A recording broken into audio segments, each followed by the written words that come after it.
전 일본의 압제 아래 모든 것을 잃어버리고 고통하며 신음하던 우리 민족에게 순전히 하나님의 은혜로 해방이 어느 날 갑자기 찾아왔습니다.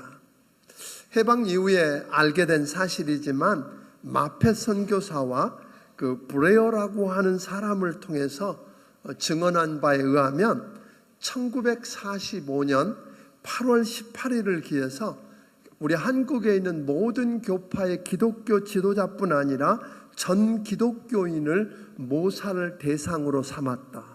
다 학살하고 죽이기로 결정했었답니다. 근데 하나님께서는 자기 백성을 구원하시려고 기독교를 국가의 기반으로 하고 있는 미국을 통해서 한국 교회 교인들이 학살되기 전 3일 전, 그러니까 1945년 8월 15일 일제로부터 항복을 받아냄으로써 온 민족이 일제 탄압에서 해방되는 기적을 경험하게 되었습니다.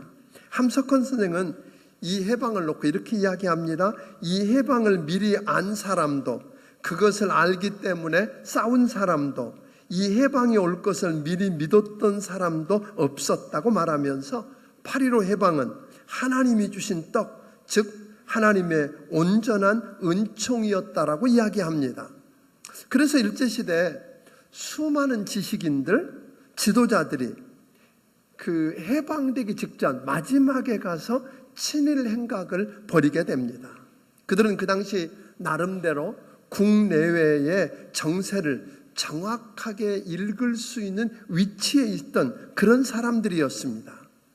그러니까 그들이 보기에는 우리나라는 해방될 수 있는, 독립할 수 있는 힘이 전혀 없다는 걸 알았고, 그리고 그래서 일본의 지배가 오래 갈 수밖에 없다고 하는 것을 알고 오판을 합니다. 그래서 저들은 사실 하나님께서 역사를 움직이신다고 하는 사실을 몰랐고 믿지 못했기 때문에 천추의 한을 남길 어리석은 일들을 하게 됩니다. 그래서 그 일로 인해서 부끄러워할 수밖에 없는 삶을 살게 됩니다. 민족 해방이 이렇게 올 것이라고 오늘 알고 준비하지 못했기 때문에 사실은 해방 이후에 극도의 혼란과 분열을 경험합니다. 교회에도 예외는 아니었습니다. 그 신사참배를 한 사람과 신사참배를 하지 않은 사람들 사이에서 갈등을 경험하게 되는 걸 보게 됩니다. 그리고 63년 전, 그러니까 1950년 6월 25일 날 동족상잔의 비극을 경험하게 됩니다.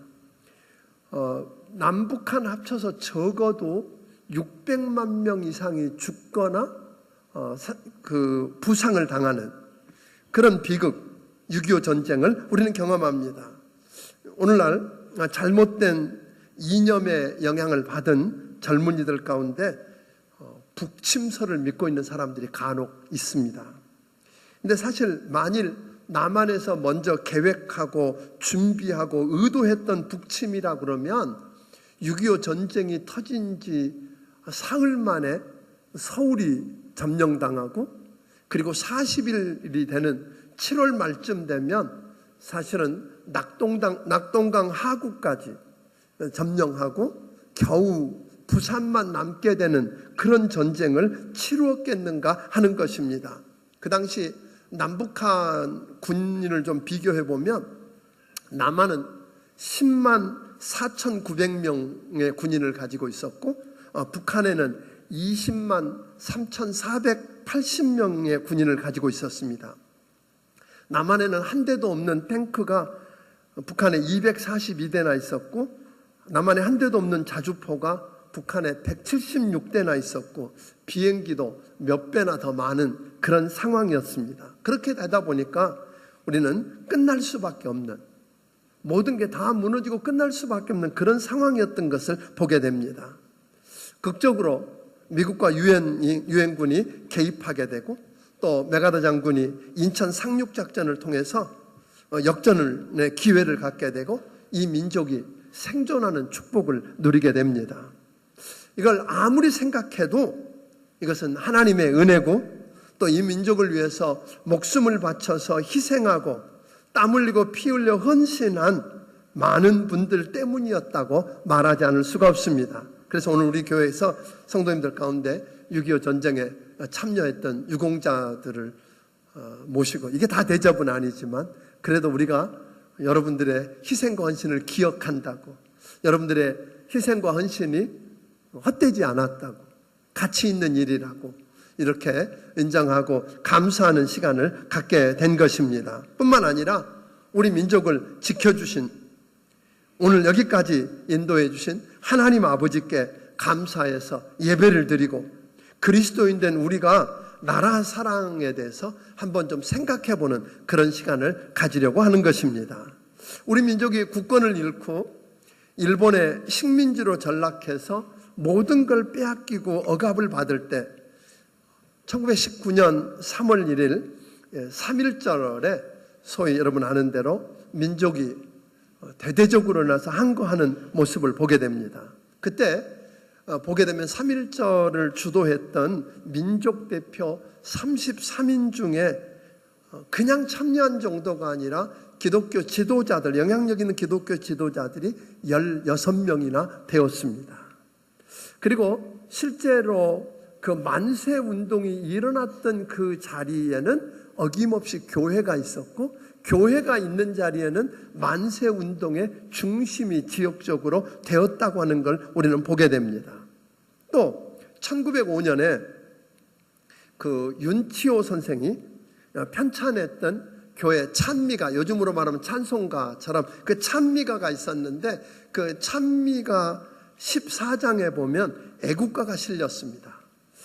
여러 형태로 애국가 가사들이 이렇게 돌고 있었는데 최초로 문서화한 거라고 그럽니다. 동해물과 백두산이 마르고 닳도록 하나님이 보호하사 우리나라 만세, 무궁화 삼천리 화려강산, 대한사람 대안으로 길이 보전하세. 일제침략 시기에 불렀던 애국가는 나라를 사랑하는 노래였습니다. 기독교인들이 교회와 또 기독교인들 선교사들이 세운 학교에서 오늘 불려졌던 그런 노래입니다.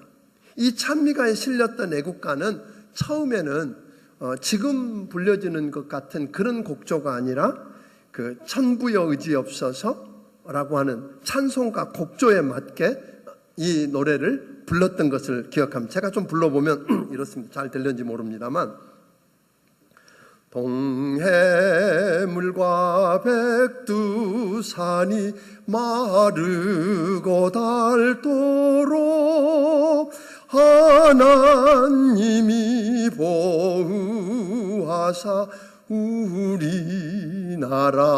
만세, 이렇게 불려졌어요.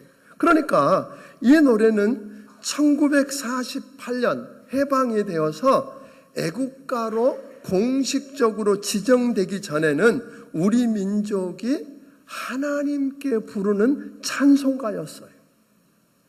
하나님에 대한 이 나라, 이 백성들의 신앙 고백이 바로 이 애국가였다고 하는 것입니다. 그러니까 이 애국가를 통해서 하나님께서 말한 대로 하나님이 보호하사, 요즘은 하느님 그럽니다만 그때는 하나님이 보호하사 우리나라 만세, 하나님이 지키시면, 여러분 이 애국가를 부르는 한 하나님이 안 지키시겠습니까? 그리고 우리 민족이 길이 보존될 거라고 하는 신앙 고백을 담아서 불렀다고 하는 겁니다. 그래서 일제시대에 일본 군인들이 기독교인들을 그렇게 핍박하고 미워하고 결국은 다 죽이기로 할 수밖에 없었다고 하는 겁니다. 6.25 전쟁 때도 보면 공산당이 제일 싫어한 게 누구였어요? 기독교인들이었습니다. 그래서 기독교 지도자들을 잡아다 죽이고 가두고, 그리고 교회들을 불태우고 무너뜨리는 일들을 했던 것을 우리는 보게 됩니다. 예수님께서 우리에게 주셨던 가장 위대한 계명도 바로 이렇게 시작합니다. 마음을 다하고 뜻을 다하고 힘을 다하고 목숨을 다해서 주 너희 하나님을 사랑하고, 그리고 둘째는 이것이니 내 이웃을 내 몸같이 사랑하라 하셨다. 즉 하나님을 사랑하게 되면 이웃을 사랑하게 되고, 이웃을 사랑하게 될 때 자연히 민족을 사랑하게 된다고 하는 것입니다. 그러므로 신앙심은 애국심으로 승화될 수 있다고 하는 것을 이야기해 줍니다. 또한 기독교 신앙의 가장 핵심인 십자가는 십자가의 진리인데, 예수 그리스도는 만민을 사랑하시고 죄에서 구속하시기 위해서 자기 생명을 십자가에서 내어서 희생하시고 물과 피를 다 흘리고 죽으셨습니다. 땅에 떨어지는 한 알의 밀알이 되셨다고 하는 겁니다. 이런 희생적인 사랑은 먼저 주님은 그 사랑을 어떻게 전하세요? 예루살렘과 온 유다와 사마리아와 땅끝까지 이르러 증인이 되라고 하심으로 말미암아 그 희생적인 사랑이 먼저 가까운 데서부터 전해지기 시작돼야 된다고 이야기한 겁니다. 그러므로 내 민족, 내 나라를 먼저 사랑해야 한다고 하는 것을 가르쳐 주신 것입니다. 사랑하는 여러분, 미국 사람들에게 미국 역사상 가장 위대한 인물이 누구냐고 물으면 예외 없이 대부분 그저 주저하지 않고 이야기하는 사람이 아브라함 링컨 대통령입니다. 그는 그 미국의 남북전쟁으로 내전 상태에 빠졌을 때에 오늘 승리를 이끌고, 그리고 오늘 그 땅의 흑인 노예들을 해방시키는, 그래서 미국 분열을 막게 되고 오늘 미국이 부강한 나라로 가는 토대를 닦았던 대통령이라고 합니다. 그런데 이 링컨 대통령이 그렇게 위대한 일을 할 수 있었던 그 비밀을 그가 진정한 신실한 그리스도인이었기 때문이라고 그를 모든 사람들이 주석을 다는 것입니다. 링컨 대통령은 이렇게 고백을 했습니다. 북군의 승리는 전적으로 기도의 승리였습니다. 우리에게 남군에 있는 위대한 리 장군 같은 사람이 없었음을 인해서 우리는 감사를 드립니다. 왜냐하면 우리가 기도로 하나님께만 더욱 매달릴 수 있었기 때문입니다. 그리고 지지자들에게 그는 이렇게 이야기합니다. 하나님이 우리 편이 되어달라고 기도하지 말고 오늘 우리가 하나님 편이 되게 해달라고 기도하라고 이야기했던 것입니다. 그러고 보면 그리스도인은 나라를 사랑하고 우리의 이웃인 국민을 사랑할 수밖에 없고 애국자일 수밖에 없다는 것을 보게 됩니다. 그렇다면 어떻게 우리가 나라를 사랑하는지 오늘 본문을 통해서 나오는 이 바울 사도를 통해서 배울 수 있게 되기를 주의 이름으로 축원합니다. 그러기 전에 하나 묻고 싶습니다. 여러분 나라 사랑하십니까? 우리는 다 여당도 야당도 진보도 보수도 다 뭐 한다 그래요? 나라 사랑한다고 그럽니다. 그런데 문제는 어떻게 사랑하는 게 진짜 사랑하는 거냐고 하는 것은 바로 다른 이야기라고 하는 걸 보게 됩니다. 오늘 바울 사도를 통해서 보게 되면 이렇습니다. 바울 사도는 본래 오늘 예수 믿는 사람들을 잡아다 죽이고 가두던 사람입니다. 그러던 그가 다메섹 도상에서 예수님을 만나게 되고 구원받은 이후에 그는 이방인의 사도로 부름을 받게 됩니다. 이방인들에게 복음을 전하는 사도라고 하는 사명을 받게 되는데, 그래서 그가 그 사명대로 열심히 복음을 전한 결과 많은 이방인들이 바울 사도 때문에 주께로 돌아오게 되고 이방 땅에 교회들이 세워지는 걸 경험합니다. 근데 바울 사도는 그럼에도 불구하고 오늘 동족이었던 유대인들로부터 쉬지 않고 박해를 당합니다.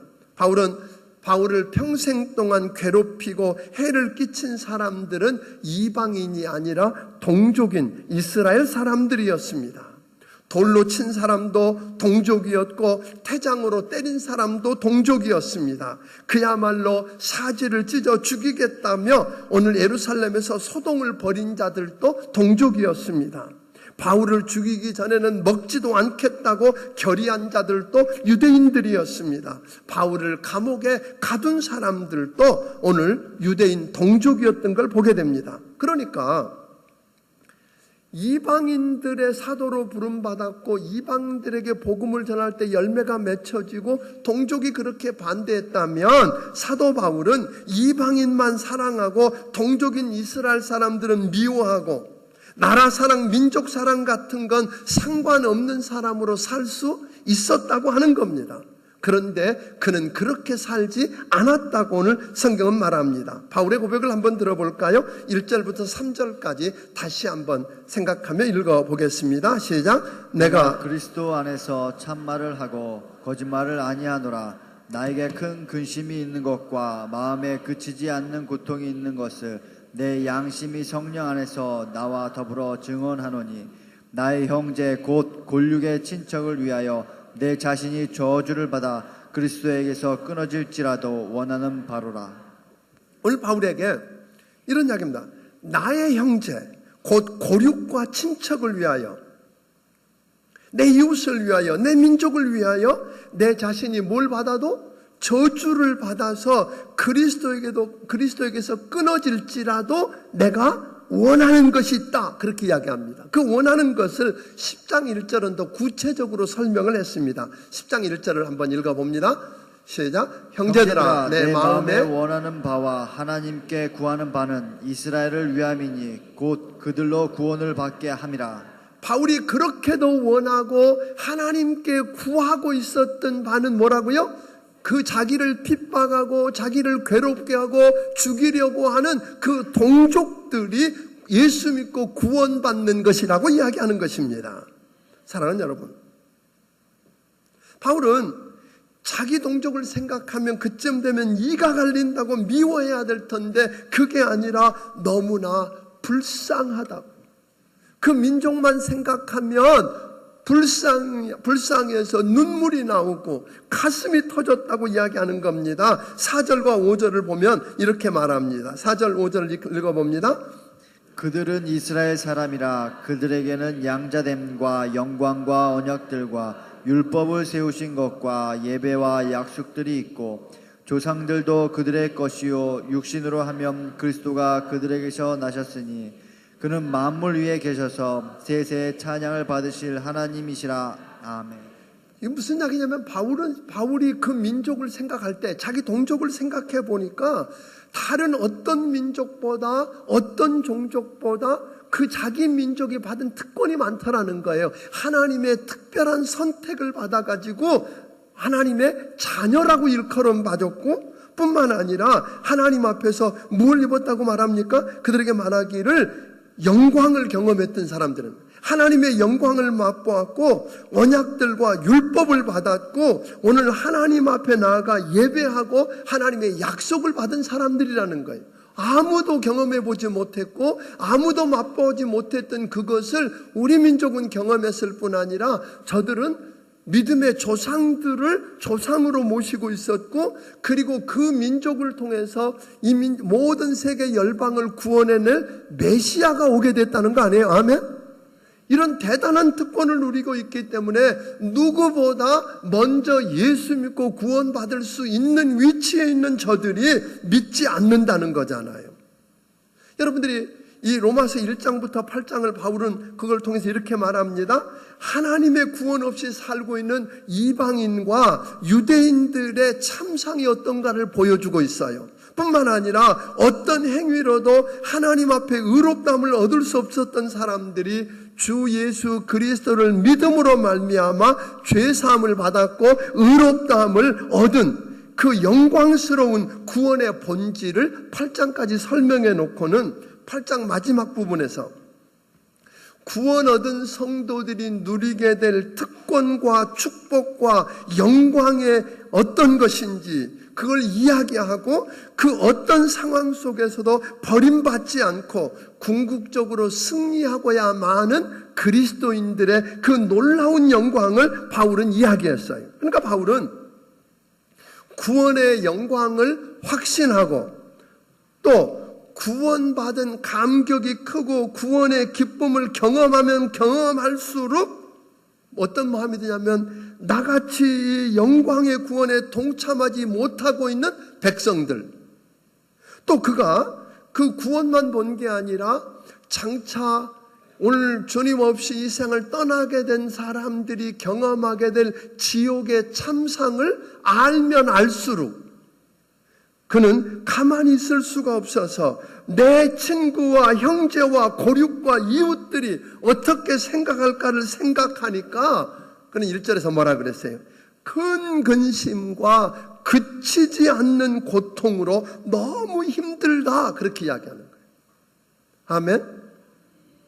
그래서 그는 그것 때문에 자기가 구원받은 구원의 확신, 그리고 구원받은 그가 누리게 될 그 영광과 축복, 이런 것들을 가만히 다 생각해 보니까, 이런 것들을 생각해 보면 자기가 누리고 있는 그 감격, 그 은혜, 그 기쁨, 그 축복, 그 특권을 누리지 못하고 사는 뿐만 아니라 지옥의 참상을 알고 나니까 그들이 장차 어떤 일을 당할까를 알았던 바울은 자기 친구들, 형제들, 고륙, 이웃들, 가족들, 동료들을 생각하면서 큰 근심과 그치지 않는 고통으로 오늘 너무 힘들었다. 어쩌면 바울은 이 이야기를 그냥 이야기할 수 없었을 것 같아요. 펑펑 울면서 통곡하면서 이야기를 하지 않았겠느냐는 거예요. 그래서 그가 말합니다. 차라리 내가 저주를 받아서 그리스도에게 끊어져서 전멸당하는 것, 그게 낫겠다는 거예요. 그러고 저들이 구원받는 게 낫겠다고 이야기합니다. 사실은 로마서 8장 39절에서 그가 말하기를 오늘 한번 읽어봅니다. 같이 읽습니다. 높음이나 기쁨이나 다른 어떤 피조물이라도 우리를 우리 주 그리스도 예수 안에 있는 하나님의 사랑에서 끊을 수 없으리라. 여러분, 바울은 알았어요. 하나님 어떤 것도, 죽음도 천사도 그 어떤 것도 오늘 그리스도의 사랑에서 구원받은 나를 끊어낼 수 없다는 걸 알지만, 그래도 내가 뭐 할지라도 끊어져서 대신 지옥 가서 고통을 당하고 저들이 구원받았으면 좋겠다라고 하는 절박함이 있었다는 거예요. 여러분, 묻고 싶습니다. 구원받으셨습니까? 여러분, 구원받은 자가 누리게 될 영광에 대한 확신이 있습니까? 여러분, 구원받은 그 구원의 감격과 은혜의 감격이 여러분 안에 있으십니까? 그런데 그 감격, 그 은혜, 그 영광, 그 특권, 그 축복을 누리지 못하는 여러분의 가까운 가족과 형제와 자녀와 부모와 여러분 직장 동료들과 친구들을 생각하면 아무 여러분 마음에 감동이 없습니까? 여러분, 지옥의 참상을 아십니까? 지옥이 얼마나 고통스러운 것이고 하면 영원히 꺼지지 않는 불못이 있고 하면 고통이 있는 그곳, 그 지옥의 참상을 알고 있기 때문에 가만히 있을 수가 없어서 이 바울 같은 심정으로 내 안에 큰 고통이 있고 근심이 있고 오늘 끝나지 않는, 계속해서 끊이지 않는 고통으로 가슴이 터질 것 같다라는 그런 아픔이 여러분에게 있느냐는 말입니다. 아멘? 그래서 바울은 말합니다. 나는 그 민족을 보면서, 그 이웃을 보면서 끊임없이 고통하고 아파하고 있는데, 그러면서 그가 말하기를 차라리 내가 저주받아서 저들 대신에 지옥 가고 저들이 뭐 했으면 좋겠다? 구원받아 천국 갔으면 좋겠다. 여러분, 이런 마음이 있습니까? 나라 사랑은요, 다른 거 아니라 먼저 여러분들이 뭐 대단한 일을 하고 지금 뭐 여러분 총 들고 북한에 목숨 걸고 넘어가서 김정은이 죽이고 이런 거 안 해도 됩니다. 그걸로 시작하는 게 아니라 여러분 곁에 있는 사랑하는 이웃, 사랑하는 친구들, 사랑하는 가족, 아멘? 고륙 친척, 저들에게 이 구원의 감격을 전하고 복음을 전해서 저들이 예수 믿고 구원받게 하는 일이 나라 사랑인 줄로 믿으시기를 주의 이름으로 축원합니다. 구원의 감격이 있고 지옥의 참상을 알기 때문에 망해가는 저들, 기쁨과 감격을 누리지 못하고 살다가 지옥 가서 멸망당할 수밖에 없는 저들 때문에 울 수밖에 없지 않느냐고 하는 겁니다. 나라 사랑하는 비결은 예수 믿고 구원받아서 감격을 누리고 그걸 모르는 사람들에게 또 지옥의 참상을 모르는 사람들에게 그것을 전하는 일인 줄로 믿으시기를 주의 이름으로 축원합니다. 성경에 나오는 인물들뿐 아니라 우리나라 역사에서도 보면 예수 잘 믿는 기독교인들은 뭐였어요? 나라 사랑하는 애국자였다는 거예요. 아멘. 그래서 오늘 여러분들에게 부탁을 드립니다.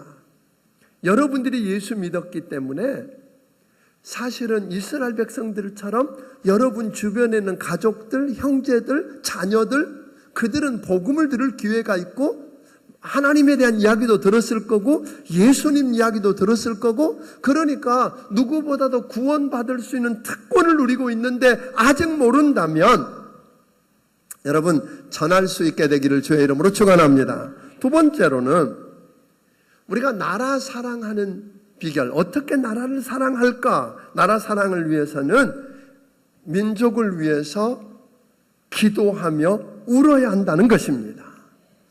여러분, 이 사도 바울이요, 이방 땅에 다니면서 복음을 전하고 이방인들이 주께로 돌아오고 구원받는 그걸 보고 교회를 세우고 일하면서도 한시도 잊지 않았고 그 마음을 떠나지 않은 건 누구였어요? 동족들이었어요.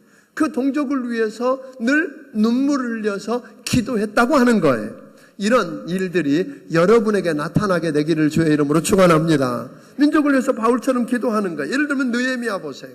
느헤미야는 이미 페르시아 땅에 있던 사람이에요. 페르시아 땅에 끌려가서 끌려는 갔지만, 포로로 끌려는 갔지만, 그래서 여차여차해서 그 땅에 성공해서 고관이 되어 있어요. 자기는 뭐 문제가 없어요. 그런데 자기 고국의 예루살렘의 성이 여전히 무너져 있고 여전히 폐허가 되어 있다고 하는 이야기를 듣고 느헤미야가 취했던 건 그건 멀리 있는 조국 문제지만 나하고 상관없어가 아니었어요. 그는 통곡하며 금식하며 울며 기도했다는 거 아니에요? 자기가 할 수 있는 일이 아무것도 없었어요. 멀리 있으니까. 그렇기 때문에 그냥 내버려 둔 게 아니라 금식하면서 울며 기도했더니 무슨 일이 일어났어요? 하나님이 나서셨어요. 그래서 이 느헤미야를 예루살렘의 총독으로 파송하는데 그냥 파송하는 게 아니라 오늘 권세를 주었어요. 그 요단강 동편에 있는 사람들로 하여금 나무도 주고 재료도 되고 이래서 그 성을 건축하게 했다고 하는 것입니다. 나라 사랑은 이렇게 오는 겁니다. 또 뿐만 아니라 에스더도 보세요. 오늘 하만의 결계로 말미암아 온 이스라엘, 그 페르시아 땅에 있는 모든 이스라엘 민족이 다 죽임을 당하게 생겼어요. 그런 상황 가운데서 에스더가 취했던 일은 모르드게와 함께 모든 백성들로 모였어요. 금식하며 기도했어요. 아멘? 그거였어요. 그리고 목숨을 걸고 왕 앞에 나아갔을 때에 왕의 마음을 하나님이 바꾸셔서, 소방 맞았던 여인인데 여러분, 하나님이 그 마음을 바꾸셔서 가장 예쁘고 뭘 주겠느냐고 따라다니면서 졸라가지고 결국 무슨 일이 일어났어요? 이스라엘 백성을 죽이려고 하던 모든 사람이 오히려 죽임을 당하고, 아멘? 그를 죽이려고 하던 하만이 자기가 달아놓았던 그 나무에 자기가 매달리는 역사를 보게 됩니다. 여러분, 이런 이야기 하려고 하면 한도 끝도 없을 것입니다. 우리가 일제시를 거치면서 6.25 전쟁을 거치면서 우리는 끊임없이 이런 경험들을 했습니다. 여러분, 나라 사랑은 다른 방법이 아니라 오늘 이 민족을 끌어안고 금식하며 울며 하나님 앞에 기도해서 하나님이 개입하셔서 기적이라는 이름으로 우리 민족 속에 일하시는 것을 경험하게 되기를 주의 이름으로 축원합니다. 이게 나라 사랑하는 방법이고, 또 하나 마지막으로 나라 사랑은 오늘 다른 것이 아니라 책임을 지고 오늘 희생하겠다고 하는 겁니다. 무슨 말이냐면 여러분 가만히 생각해 보세요. 그 일제시대부터 해방될 때 독립운동을 했던 많은 사람들이 있지만 사실 그 해방을 위해서 우리가 준비하고 뭘 한 게 없었어요. 그러다가 보니까 해방이 되긴 됐는데 우리가 원하는 식의 해방이 아니었어요. 그래서 혼란과 분열을 경험하고 서로 대적하는 이런, 그리고 나라가 두 쪽이 나는 비극을 경험했어요. 저는 오늘 요즘도 우리가 통일을 위해서 여러 가지 이야기를 합니다. 여러분과 내가 기도하지 않아도, 여러분과 내가 무엇을 안 해도 저는 분명히 어느 순간 갑자기 우리 앞에 통일이라고 하는 역사를 맞댈 겁니다. 경험할 거예요. 그러나 그 통일은 우리가 원하고 기대하는 통일이 아닐지도 모릅니다. 하나님이 원하시는 통일이 아니라 통일되었기 때문에 오히려 더 아파하고 서로 적대감을 가지고 싸우는 이런 비극을 경험할지 모른다고 하는 겁니다. 여러분, 통일을 준비하기 위해서 기도할 뿐 아니라 무언가 우리가 준비하고 책임을 다하는 여러분들이 되기를 주의 이름으로 축원합니다. 오늘 보면 황장엽 씨라고 하는 분 여러분 알 겁니다. 북한의 소위 주체사상을 만들었던 주체사상의 대부였습니다. 그러던 그가 우리가 죽기 전에 나중에 보니까 그가 그리스도인이 되었고, 그는 그렇게 이야기합니다. 한반도가 통일되는 것은 기독교적인 방법밖에 없다는 겁니다. 그들이 여러분 한국 사람 아닙니다. 지금 김일성을 신으로, 그 아들을 신으로, 이제는 김정은이까지 신으로 쫙하고 있는 그들은 우리가 생각하는 모양만 비슷하지 동족 아닙니다. 함께 하기가 어렵습니다. 그들을 바꾸어 놓고 새롭게 하는 방법은 오늘 기독교밖에 없다고 하는 것입니다. 이것을 위해서 기도할 뿐 아니라 이 민족을 위해서 기도하고, 그래서 결국은 통일되는 것 자체가 아니라, 통일돼서 잘 사는 정도가 아니라, 저는 이 대한민국을 통해서 오늘 세계 열방이 복을 받게 되기를 원합니다. 세계가 축복을 받는 제사장 나라가 되는 것, 이게 우리가 꿈꿔야 할 일인 줄로 믿으시기를 주의 이름으로 축원합니다. 오늘 이것을 위해서 여러분 부탁합니다.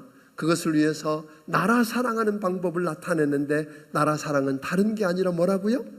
오늘 우리 가까이에 있는 친척, 이웃, 친구들, 직장 동료들, 그들에게 복음을 전해서 그들이 예수 믿고 구원받게 하는 일, 오늘 이 구원이, 우리가 가진 구원의 감격과 구원의 은혜를 저들도 누리게 하고 지옥의 참상을 하니까 그들이 그곳에서 지낼 걸 생각하며 가슴을 찢고 우는, 그리고 복음을 전하는 이런 애타는 마음으로 복음 전하는 여러분이 되기를 주의 이름으로 축원합니다.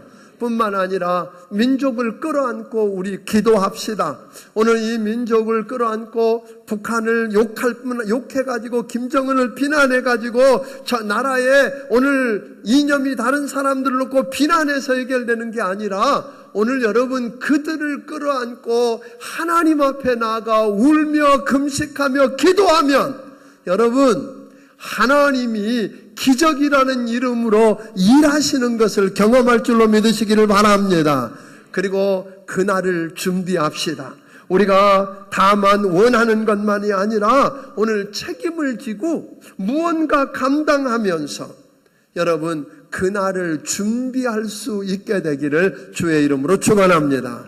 그러면 여러분 예수 잘 믿는 나라 사랑하는 여러분과 나 때문에 이 땅에 하나님의 놀라운 기적을 보게 될 것입니다.